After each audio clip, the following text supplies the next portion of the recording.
Хэрхэн хэрэглэгчид дэд эрх тавьж өгөх вэ?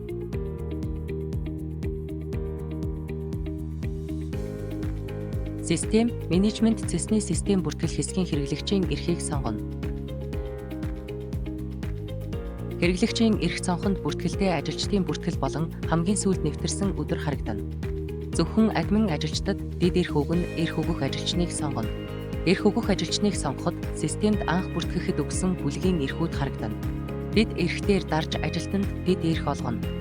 Дэд эрх олгосноор хэрэглэгчийн эрх үүргийг удирдаж системд хандах эрх олгоно.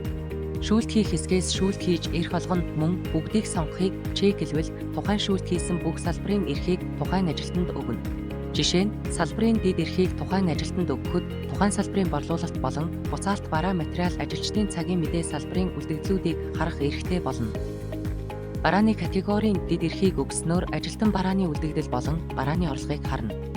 Жишээ нь барааны категорийн дэд эрх нь тухайн барааны үн үлдэгдэл болон буцаалт тухайн бараанууд ямар газраас захиалж авсан гэх мэт бүх мэдээлэл багцлагдаж харагдана. Мөн бүгдийг сонгохыг дарвал бүх барааны эрх тавигдаж өгөх юм.